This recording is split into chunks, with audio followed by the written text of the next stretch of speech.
Buenas noches, mi nombre es Rubis Camacho, nací, vivo y escribo en Puerto Rico. Esta noche converso con Armando Rivera, desde mi espacio, Palabras a Puerta Cerrada. Un espacio en el que converso con seres humanos que de diversas maneras impactan positivamente los espacios, las comunidades donde construyen la vida. Para esta noche me he puesto mi poncho guatemalteco en honor a mi invitado. Armando Rivera es escritor, es editor, es fotógrafo, entre muchas otras cosas. Nació, lo tengo por aquí anotado, nació en el 1964 en Guatemala. Estudió historia en la Universidad de San Carlos.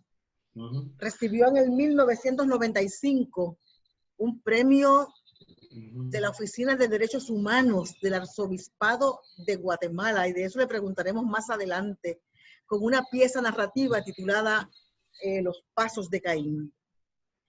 Además de esto, Armando ha publicado varios libros de narrativa. Algunos están en mi biblioteca, otros no tengo aún la suerte, pero sí puedo mencionarles que Armando ha publicado en narrativa Utopía tras el Farallón, 37 grados al sur, Comerciales para mi muerte, y uno que otro título que no tengo en mi información, pero lo vamos a conversar más adelante con Armando. Sí. Ha publicado poesía, podemos decir de estos títulos, enumerar Piel para una Eva desterrada, Mi ángel prófugo, La costilla de Eva, Más allá del este, y otros títulos posteriores de los que él nos hará memoria. También ha publicado literatura para niños y niñas. Particularmente recuerdo uno de sus textos titulado Salud, la niña que pintaba estrellas. Armando Rivera, gracias por aceptar Palabras a Puerta Cerrada. Bienvenido. Gracias, Rubis. Era mucho currículum, ¿no? Somos amigos, esencialmente. Hemos transitado por el lujo de este palabrar que nos otorgó la vida. Vamos para adelante. Sabes que tengo una afinidad en esa hermandad. Sos como mi hermana mayor que me ha orientado, me ha guiado, me ha sacado de las cuestiones críticas de la vida. Yo de verdad te lo agradezco. He estado un poco enclaustrado, aparte de la pandemia típica, he estado más que todo enclaustrado, no tan activo en las redes sociales, por varias razones. Una es un proyecto personal en el que ando metido de escritura, y segundo, que siento que también un poco se banalizó a extremos inimaginables las redes sociales. Entonces como que pones un punto de distancia y dices, bueno, me parece muy viable en cuanto al manejo y trasiego de información, pero hay una banalización absoluta incluso en el campo de los medios literarios. Hay una urgencia, creo yo, de muchos y muchas autores y autores por ese sentido de trascendencia, que es una de las cosas complicadas en este medio, ¿no? Por el ego. Pero bueno, viene la explicación antes de que me haga, porque sí he estado un poco, no solo en cuarentenado, sino también enclaustrado, porque cuando te metes, y vos lo sabes, a un proyecto de obra mayor, como llaman entre comillas la novela, te consume muchas horas, mucho trabajo. Y por ahí voy. Sí. Armando, me gusta la noche en la que estás, me gusta la noche que se adivina a través de la ventana. Y quiero comenzar preguntándote, en tu libro La costilla de Eva, dices, me asumo precipicio, gota en el cristal, invierno por acontecer, rebeldía en soledad, me asumo viento, semilla en silencio, me asumo sonido, cárcel y delirio, día de libertad océano en tu piel, beso al amanecer, amante soy. ¿Algo ha cambiado en esa suerte de autorretrato o autodefinición? Sí, creo que sí, hay una suerte de, creo que a todos nos pasa un periplo, un itinerario a veces muy denso. Creo que las palabras que te configuran, el dialecto que traes, lo vas a manejar desde el principio de tu carrera como escritor hasta el último día. Solo se van enriqueciendo los discursos. Piel para una desterrada, La costilla de Eva y el otro son una trilogía que tiene que ver con los desencuentros amorosos. Y eso creo que es un libro de hace más de 20 años. La vida sucede. Y bueno, si la vida sucede, ahí, ahí está la referencia, digamos, de Sabines, Los Amorosos. Podría considerarme un ser enamorado del mismo amor para poder escribir y hablar de la vida o la poesía como la vida más alta, citando también a Otto René Castillo. Creo que sí hay un cambio cualitativo, lo miro yo un poco en un poemario que publiqué en 2012, que es Más allá del Este. Hay como un manejo un poco más decantado en cuanto a la situación, no tanto personal, sino general, un posicionamiento político desde la construcción de la metáfora, no del panfleto. Y de ahí para adelante se suceden 2 o 3 libros más. Hay un par de libros inéditos que por ahí me tienen mucho más encantado, digamos, por el mismo esfuerzo. Eh, Nosotros en la Semilla de la Noche fue un libro que publiqué el año pasado en una edición de un ejemplar para una persona en particular. ¡Qué maravilla! eh, y he trabajado, sí, y he trabajado otro par de libros. Sí, ahí creo que te lo mandé o lo hemos platicado. De niño aconteció la poesía y la poesía es el acto mismo de la vida, incluso en las cosas más sencillas o elementales que se pueden ver. El- la figura de la pequeña planta florecida en el librero te puede evocar el manejo de los árboles para producir los libros. Hay un periplo muy grande, digamos, en ese manejo de las imágenes que se pueden ir creando instantáneamente. Resbala por la rebeldía del tiempo las hojas que seducen los libros para crear el arte de la palabra. Lo agarras, pues la poesía te acontece. No es que te tengas que poner como una meta o un esfuerzo, te está sucediendo constante, habitualmente. Incluso a veces te sobrepasa y uno tiene que poner así como un filtro, decir, bueno, debo parar, debo de verlo de otra manera. Creo que ese es el elemento, estar enamorado de las palabras y hacer que las palabras se enamoren entre sí para crear un vínculo afectivo y producir un mensaje, al final de cuentas, que tenga un cierto significado, significante, todas las valoraciones. Vuelvo a insistirte, es muy complicado porque creo que todos los seres humanos, incluso el peor de los dictadores, tienen las emociones. Entonces muchas personas creen que porque juntaron corazón con melón, ya son poetas. Entonces, Claro, claro. Hablando de de ahí palabras, un poco la banalidad. Sí. bien, hablando de palabras, Armando, Sí.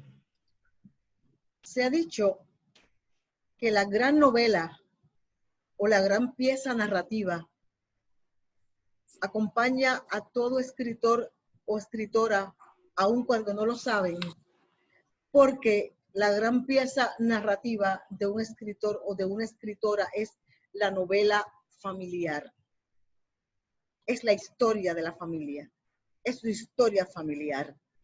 La pregunta sería, si fueras a escribir esa novela, ¿qué título le darías a tu novela?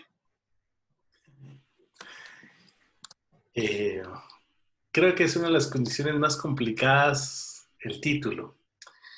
lo voy a develar por el cariño que te tengo, para quienes lo oigan. Estoy trabajando precisamente en ese tipo de novela, que te acontece, que te hiere, que te hace ser sublime y al mismo tiempo tener las posiciones más certeras, ser uno mismo en toda su dimensión. Tengo un título muy preliminar a partir de un juego supraliterario que raya de verdad en la metaficción. O sea, estoy jugando como los juegos de la Matryoshka, que le saco a la primera realidad una segunda realidad y una tercera realidad. A partir de una novela que me regalan de un argentino, hago una contranovela.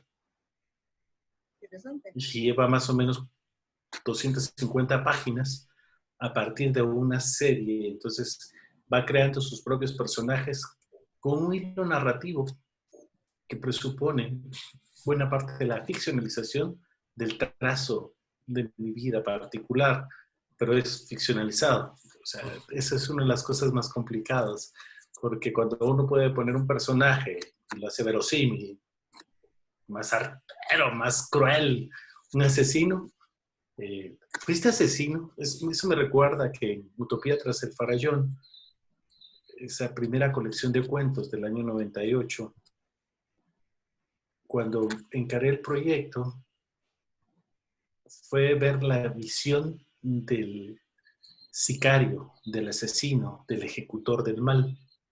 Y en una entrevista que me hace, me pregunta alguien muy ingenuamente, me dice, ¿fuiste asesino? No, le dije, soy creador, tengo la posibilidad de ficcionalizar. Ahora, ¿qué tanto es verosímil? Lo que vos leas es el criterio que podríamos darle de calidad al discurso narrativo. Creo que sí, creo que por ahí va la gran novela, la novela que puede trascender a este ámbito familiar, que puede recuperar 2, 3, 4 generaciones y las puedes embodegar en un montón de capítulos, poner un libro y publicar. Pero no es tu caso, pues eso es completamente atípico. De los libros que te edité,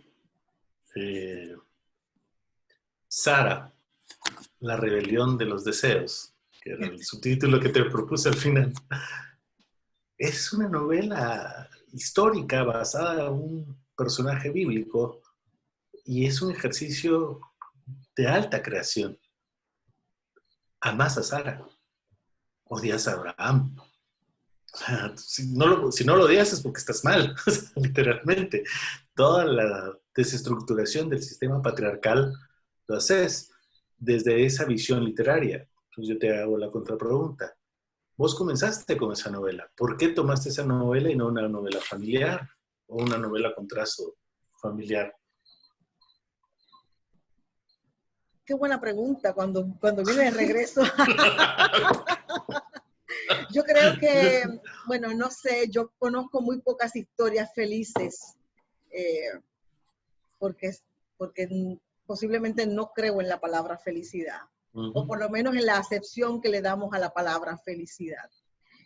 Creo que toda historia familiar tiene una oscuridad, tiene un dolor, tiene una herida, y que depende de la sensibilidad de los miembros de la familia, cada uno la maneja como puede y cada uno la utiliza en su vida como trampolín o la utiliza como selva o como pozo.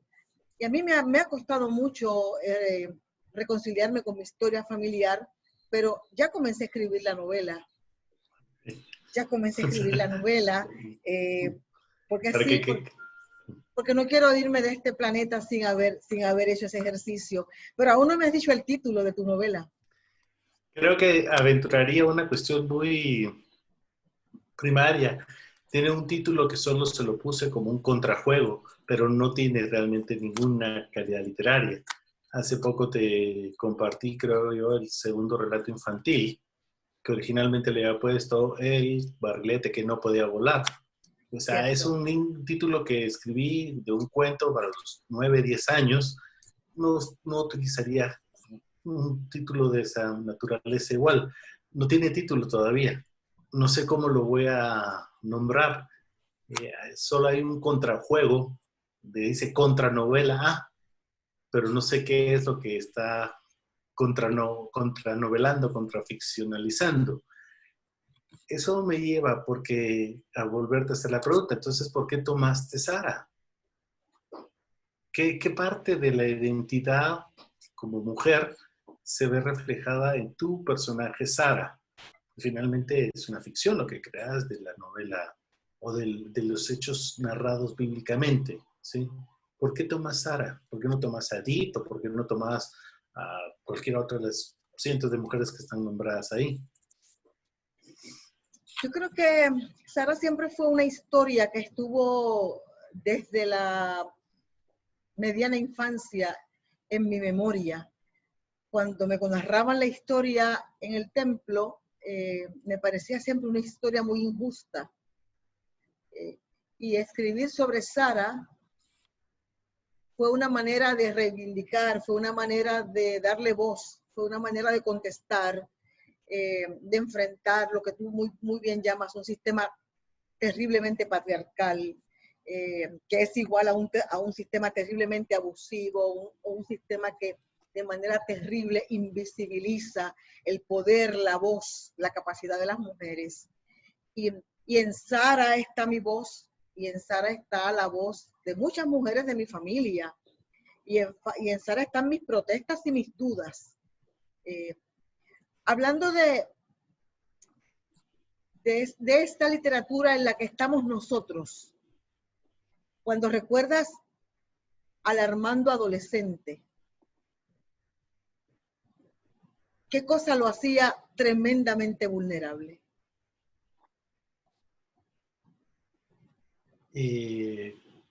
Creo que hay un cierto sentido de soledad que se ha instalado ya en mi vida desde ese momento. Tiene que ver un poco por mi propia configuración, a pesar de que los años te permiten y te tallas y sos como muy proclive a poder entablar un diálogo con muchas personas.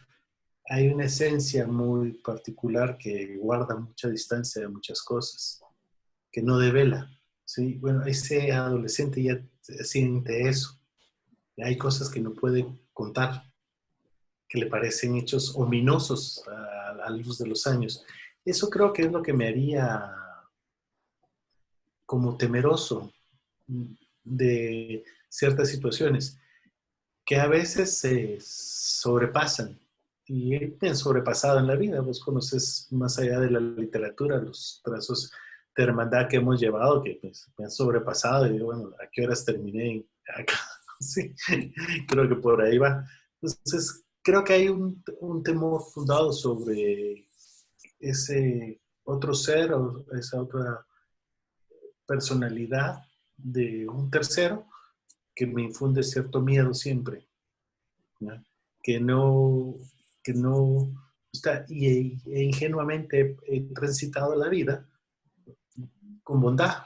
Entonces, a veces no me he percatado y le entrego una carta de bondad a alguien y la malbaratan o la hacen daño.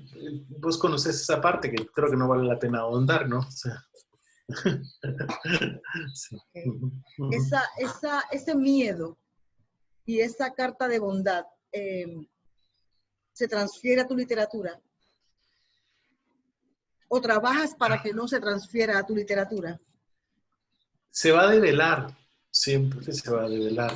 Y creo que una etapa de mi vida, hasta hace muy poco, hay una construcción muy nihilista.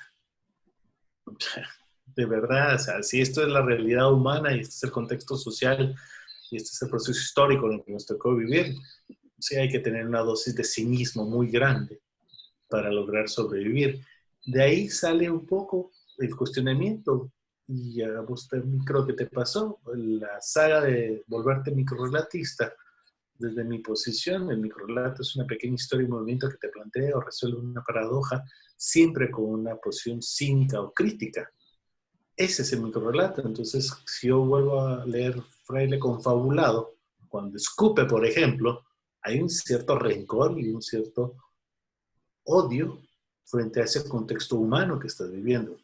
Por eso es que usamos el microrrelato, pero que es nuestra referencia, como un escudo, como que nos necesitamos defender frente a esa realidad tan cruel, tan despiadada. A mí me impresiona que tú recuerdes datos de esos relatos breves que publicamos hace tanto tiempo. Sí, a mí también. No sé, de verdad. Me impresiona y me emociona que lo recuerdes. Fue una experiencia muy linda. Sí.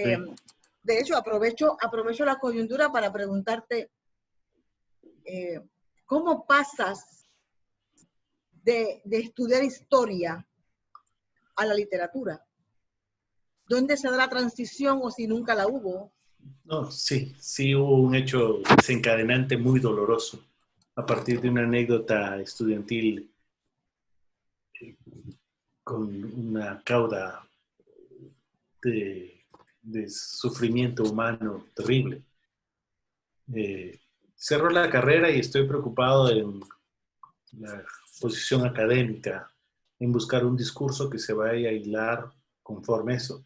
Soy apasionado del siglo XIX, la tesis es la consolidación del Estado-Nación en Centroamérica a partir del discurso religioso. O sea, ¿qué es lo que hace realmente el pensamiento religioso del catolicismo para configurar parte del pensamiento político republicano? Yo estoy buscando eso. 2 años antes de cerrar la carrera, tuve una confrontación muy fuerte con un compañero por una aleatoria en la universidad donde estudié, la Nacional, y por una situación, la escuela de historia es una escuela con un modelo teórico marxista. Eso puede ser muy atípico en un país que tuvo reñido, digamos, con todas las otras posiciones, pero la universidad mantuvo un perfil combativo a partir de este marxismo. Un marxismo muy ortodoxo, un marxismo muy de manual, muy de modos de producción, desde el esclavismo hasta el socialismo que está aquí en la esquina a la vuelta. No se malinterprete lo que voy a decir.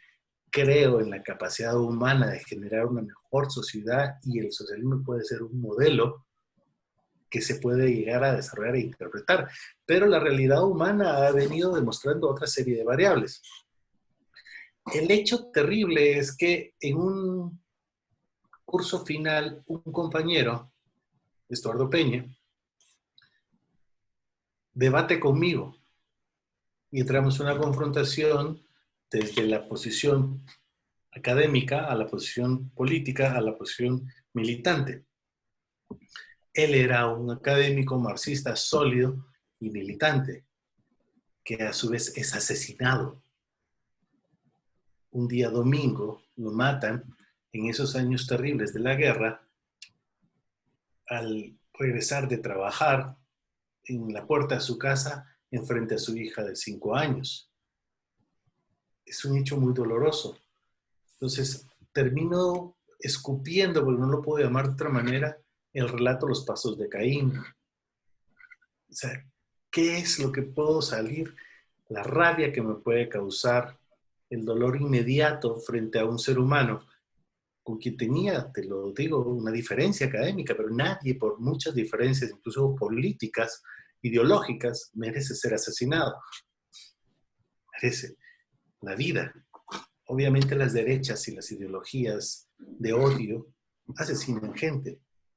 Y en mi país, en ese pequeño país, la Banana Republic, durante décadas, por lo menos 100 años, digamos el último gobierno, bueno, fue en el año 54, o sea, hasta el año 54, hay un golpe de Estado militar norteamericano, hasta el día de hoy, hay una sucesión constante de gobiernos de odio que matan y matan seres humanos. Ese es el hecho desencadenante. Ya no puedo regresar. Ya no me veo en el mundo académico. Termino escribiendo, el cuento ha tenido su propio recorrido, fue premiado, lo tradujeron al inglés, qué sé yo, Esa es la pieza que recibe el premio. Esa es la pieza que recibe el premio y ese es el libro que también traducen al inglés en la Universidad de Colorado. Y bueno, o sea, te quedas así como sorprendido porque finalmente lo que tenés es una posición muy humana, muy digna, frente a un hecho tan ominoso, tan doloroso como que maten a un compañero tuyo, con quien te sentaste pupitre de lado, con quien debatiste, con quien tenías una posición antagónica en algún momento, pero ningún ser humano merece ser asesinado a 5 balazos frente a su hija, 5 años, pues. Eso es el hecho. Ya no pude regresar nunca al mundo académico. Tampoco lo dejé. Es como un, un perdido. Uh-huh. Esa es la historia, creo, que le da pie a esta carrera literaria. Tardía incluso para la fecha, o sea, se estila. Creo que justamente pasa lo mismo. O sea, los jóvenes ahora a los 20 años publican su primer libro, a los 25 quieren hacer memorias y a los 27 obra póstuma. ¿Sí? Sí, más o menos, una urgencia por terminar todo que no lo logras dimensionar en la suavidad que tiene una buena cava, por ejemplo. La pátina del tiempo puesta ahí para dar esa coloración que solo se adquiere precisamente con los años vividos. Eh, Tengo más de 30 años cuando entro al mundo literario, en una aldea, como todas las aldeas que hemos visto, que se odian y se quieren, que se desprecian, esos grupúsculos que giran en torno a... Nunca fui aceptado, digamos, dentro de los cenáculos dionisíacos. Yo hice mi mundo y ahí le fui dando. Y eso me recuerda que desde Puerto Rico, por los medios virtuales, algún día nos contactamos, nos admiramos en la producción que el otro tenía, y vos llegaste a Guatemala, hicimos un libro, después yo vine a Puerto Rico, después vos fuiste a Guatemala y hemos estado así. Vi que llegaste recientemente, estaba muy contento por los amigos, los nexos, pero esta crisis mundial del encierro, del miedo y demás hizo que volvieran antes de todo el proyecto. Sí, sí me generó mucha alegría saber que estabas otra vez en esa pequeña aldea. Estuve Sí. en tu país y me dio mucha alegría recorrer los pasillos de la universidad donde estudiaste, la Universidad de San Carlos, donde tuvimos un acto de lectura de poesía y me encantó pensarte por aquellos lugares, transgrediendo, revolucionando tu pensamiento y el de los otros y el de las otras. Te quiero preguntar, Armando, porque por ahí va la cosa. Entras al mundo editorial a la par que estás haciendo literatura, tu literatura. Pero no sé si es posible pensar que son actividades opuestas, porque un poco entrar en el mundo editorial es entrar en el mercado del libro, en la industria del libro. No sé si todavía los autores o las autoras como yo mantenemos esta visión romántica del libro, pero hay un mercado y hay una tarea comercial que realizar. La pregunta sería, ¿qué ganaste en ese mundo editorial y cuáles fueron, si alguna, las grandes frustraciones? Trabajar con autores, a eso me refiero. Es una respuesta que voy a tratar de sintetizar. Alguna vez en la Feria Internacional del Libro en República Dominicana, al saber que yo manejaba una editorial marginal, independiente y alternativa, me preguntaron qué era lo más difícil de tener una editorial. Responde a las 3 categorías: marginal, independiente y alternativa. Una discusión un poquito larga. Marginal porque está al margen del gran mercado.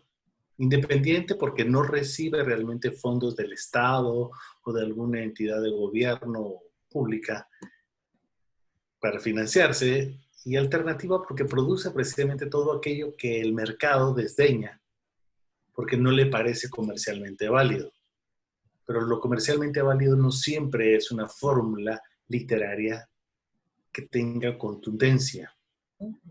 Vuelvo otra vez, arriesgar en el momento, con el manejo que teníamos, hacer una novela la tuya, de Sara, La rebelión de los deseos, o hacer otro tipo de novelas que estábamos haciendo la apuesta, el mercado las desdeña porque no son la fórmula, voy a hablar de las transnacionales, como Penguin, Random House, con sus subsellos como Alfaguara, que buscan cierta línea temática que les puede dar un cierto toque cineástico, ¿sí? Que busca la entretención, lo cual es perfectamente lúcido y válido. Finalmente, la lectura es un hecho gozoso. Leer es un placer. Descifrar la mecánica, los signos, para comprender esos otros mundos es una alegría. Es una algarabía finalmente en el ser, así te vuelve bullante. Ahora, la pregunta vuelve otra vez a sonar. ¿Qué es lo más difícil entonces de manejar una editorial?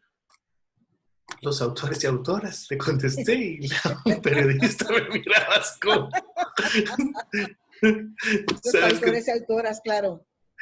Porque independientemente de los grandes mitos como J.K. Rowling o Stephen King, que viven de las regalías, o el mismo García Márquez, que se vuelven personajes que vienen en la literatura, cada creador o creadora enfrenta y crea un propio mundo. Cada escritor o escritora crea ese otro mundo, pero es una de las posiciones más complicadas, la del escritor, porque no tiene una retroalimentación directa.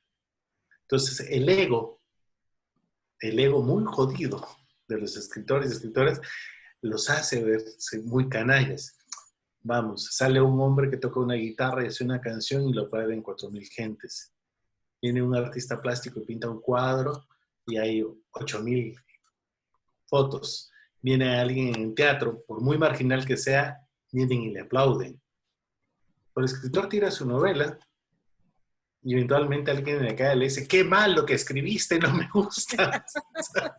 Entonces, ante ese hecho tan terrible, estoy poniendo un parámetro un poco de juego, un poco lúdico. Al creador, escritor o escritora se enfrenta ante una serie de limitaciones. Y un editor de una posición marginal e independiente tiene que reconocer las virtudes de este escritor o esta escritora, dar la valía que tiene en un mercado potencialmente inexistente. Entonces se volvía una condición bien complicada, muy complicada en el sentido que hay algunos de los autores que guardo con mucho cariño, son más de 400 autores y autoras publicadas, entraban diciendo así como, este es el mejor autor que va a tener este editorial, o sea, necesitaba una reafirmación. Pues probablemente el manejo interpersonal de lo humano que tiene estas pequeñas editoriales sea una de las características más enriquecedoras, pero al mismo tiempo más complicadas. Porque decir, bueno, tengo que tratar con Rubis como autora, valorar la obra y empezar a buscar denodadamente un mercado, cómo promocionarla. Hay que buscar. ¿Te recuerdas que intentamos llegar a Nicaragua porque alguien, una trascendencia, publica 6, 7 años más tarde la misma historia y no lo logramos? Okay. Con Sergio Ramírez. O sea, mira, esto se publicó 7 años antes de la historia que vos publicaste de Sara. Sergio Ramírez es Sergio Ramírez, pues, o sea, premios Cervantes de literatura, producido desde fondo hasta las editoriales argentinas, o sea, eso es una institución. Pero no te dejan acercarse. O sea, pará, tu historia tiene 7 años de retraso frente a esta otra. Y no, por más cartas que envié, contactos que busqué, ese es el enfrentamiento más difícil. El editor tiene que reconocer la valía del escritor o escritora, darle la ponderación correcta y tratarlo de hacer comprender que las líneas de mercado son muy complicadas. Hace 60, 70 años había un índice de analfabetismo más alto, pero había mayor producción de libros, porque las opciones de tiempo libre eran más limitadas. No había cine, no había ese subvirus que hay ahora en el mundo que se llama Netflix. O sea, está el virus del COVID y el subvirus es Netflix. O sea, lo mirás sea, gente de la otra parte del mundo te habla de la misma mala y pésima película que produce esa cadena. Las opciones eran realmente la lectura. Por ejemplo, yo he encontrado libros en el colofón de cuento centroamericano, por ejemplo, con tirajes de 100,000 ejemplares. Oíme, ahora hacemos 1,000, los estados-nación endebles, dirigidos por toda esta retrógrados de derechas, le apuestan menos. Entonces hay una situación muy crítica en el manejo editorial. No es imposible, porque finalmente pasamos 18 años haciendo eso. Hablando de ese trabajo editorial, Armando, que realizaste por mucho tiempo en Letra Negra Editores y eventualmente en Indeleble Editores, ¿qué dos características debía tener un texto para que tu editorial lo publicara? Un editorial que le ha publicado textos a gente de básicamente todas las Américas, que a fin de cuentas es una América, una sola en el decir de Ernesto Che Guevara, pero tú que has publicado a tantos autores, dos características fundamentales que debía tener ese texto para estar en Letra Negra o en Indeleble Editores. Creo que la primera característica era la capacidad de asombro que le podía causar al pequeño grupo de editores que se conformaba. Una primera lectura con una subsegunda lectura de alguien más. Ese era el consejo editorial y después 4 o 5. Después los complicados convenios. Entonces, ¿qué era novedoso? ¿Qué era incipiente? Eso te hace regresar a la pregunta. Ustedes con Isabel crean Calliope Editores. ¿Qué las califica para ser editoras? Te estoy haciendo la pregunta. La respuesta está en la imagen que estoy viendo. Es un asunto de misión. No sé si vas conmigo en este concepto. Yo siento que era un asunto de misión. Así como pienso que es muy difícil poder descifrar qué es un buen poema, pero sabes cuando estás frente a un buen poema. Te pasa con la literatura, con la narrativa. Muy difícil decir qué es una buena novela, qué es un buen cuento, pero sabes cuando estás frente al milagro. ¿Y eso por qué se da? Y yo pienso que eso se da por un vínculo, de alguna manera, con el arte, con la palabra, con la literatura. Estoy jugando con vos como el gato con la bolita de lana, eso estoy haciendo. La biblioteca que tenés instalada en la cabeza, la biblioteca que tenés atrás te da una referencia. No existe alrededor del mundo una escuela de editores. Cuando estuve en Frankfurt, Alemania, hablo con el presidente en inglés muy terrible para preguntarle si con 500 años de Gutenberg tenían una profesionalización de los editores. Y la respuesta a él me causa mucho asombro, me dice que no. Yo me quedo pensando, entonces, ¿qué es lo que califica a un ser humano para ser editor? La capacidad de lectura que tenga con la biblioteca que se le haya metido en la cabeza. Vos venís y abrís un texto que decís, bueno, esto tiene de, pero también de fulano, y suena como a qué, pero bueno, hay algo novedoso, y solo lo sabés. Bueno, entonces, la imagen que miro es tu biblioteca atrás, ¿sí? Te logra asombrar, te logra asombrar. Exactamente. Muchas veces no puedes definir qué tiene el texto, qué tiene el poema, pero tú sabes que estás ante una buena pieza literaria. Esa era la capacidad de asombro que teníamos. Decir, esto está sonando, algo trae que no sabemos qué es. O sea, no lo podíamos definir, o sea, porque tampoco somos críticos literarios. Bueno, esto lo vamos a encasillar en la vanguardia, porque tiene estos y estos elementos. No, perdón, un editor tiene algo de crítico, aprende de esa tecnología que usan los críticos literarios para encasillar, pero no es en esencia eso. Un editor muchas veces es un escritor frustrado. Es la verdad.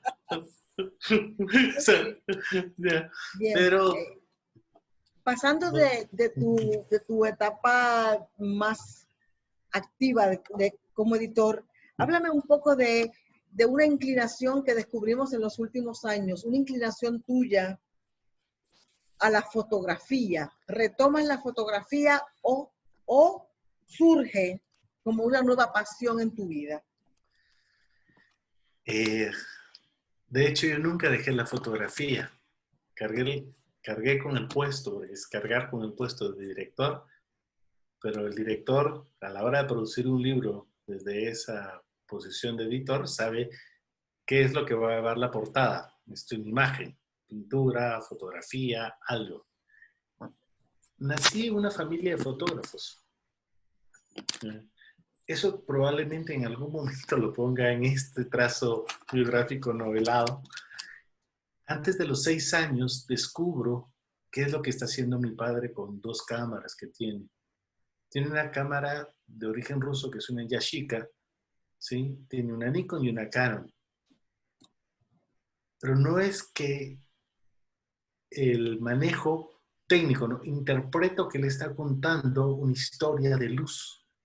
O sea, que en el manejo de la cámara, cuando le hace el disparo, el clic que sonaba en ese entonces, está contando algo. Está haciendo una narrativa. Tengo 6 o 7 años. De ahí me enamoro de la fotografía. La practico durante muchos años en blanco y negro por los presupuestos. Después adquiero los cariños de fundar familia, tener hijos, y llevo mucho presupuesto, me distancio. Y ahora en este itinerario nómada, pues he llegado a lugares que son impresionantes. Y son historias que cuento con luz, que las quiero narrar y compartir. Así como puedo tejer la realidad con palabras, también la puedo hacer con luz. Entonces se van complementando una con la otra. Sí, me conociste en el momento de ser editor, no fotógrafo, pero ahí estaba, estaba guardadito. Hablando de historias que escribes con luz, ¿querrías leer algo para nosotros? Bueno, sí, será un gusto. Voy a leer, voy a decirlo de la manera inapropiada, el último texto que publiqué. O sea, es el último, o sea, ya no vas a producir más. No, estoy enfrascado precisamente a partir de esta situación tan crítica que está viviendo la humanidad, del confinamiento extremo al cual nos vimos obligados por la situación de vulnerabilidad en el manejo de la salud. Se vuelve muy precario. Y esta es una acotación que te voy a poner. Yo contraje el COVID y pasé 3 o 4 días mal, muy cansado, no podía respirar. Ya había tenido en mi vida 2 veces neumonía. Entonces yo era un ente propicio para que pasara por la esquina. Bueno, el país donde estoy es muy generoso. Me dieron asistencia siendo yo de otra nacionalidad. Hay países y patrias que uno puede adoptar por bondad. Bueno, en esa suerte se impuso, porque ahí se impuso esta nueva colección de textos. Te voy a compartir entonces uno que tiene una serie de epígrafes de escritores, escritoras, cantantes. Al inicio, este se llama Al otro lado de la cuerda. 1.000.000 de manos que me aplauden y el fantasma tuyo sobre todo. Charly García. Tenemos una fecha simple para marcar un calendario desnudo del tiempo. Nos distraen los pasos para devorar los días festivos de los marginados, las celebraciones elocuentes de los fugitivos y los recuerdos suaves de los desterrados. ¿Qué hay del otro lado de la cuerda? ¿Un barco anclado en el insoportable ayer? ¿El último día de aquel árbol en el oeste? Dime, ¿qué hay? ¿Octubre? ¿Unos besos? ¿O la revolución inconclusa? El cielo también está hermoso en esta esquina. Amaneció la luz y la nombraron domingo. ¿Es así?